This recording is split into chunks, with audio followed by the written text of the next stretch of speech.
Betting apps కేసులో CID దూకుడు పెంచింది. నిందితులుగా ఉన్న నటులను వరుసగా ప్రశ్నిస్తోంది. Hero Rana, anchor Vishnupriya CID విచారణకు హాజరయ్యారు.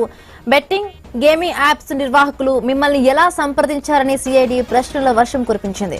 విష్ణుప్రియ, రానాలను వేర్వేరుగా ప్రశ్నించారు. ఇద్దరి స్టేట్మెంట్లను రికార్డ్ చేశారు. రానాను గంటకు పైగా ప్రశ్నించారు.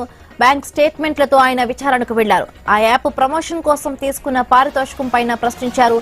అయితే తాను స్కిల్ బేస్డ్ గేమ్ యాప్ ను మాత్రమే ప్రమోట్ చేశారని రానా చెప్పినట్టు సమాచారం. తన లీగల్ టీం అన్ని పరిశీలించాకే ఒప్పందం చేసుకున్నామని తెలిపారు. నిబంధనలకు విరుద్ధంగా తాను ఏ పని చేయలేదని రానా చెప్పినట్టు సమాచారం. Going to take the right ways to communicate the right messaging about these gaming and gaming apps in further. Yes.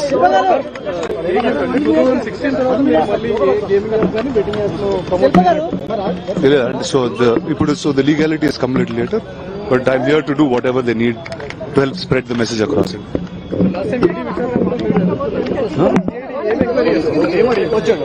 అది వాళ్ళని అడగాలండి, నన్ను కాదు.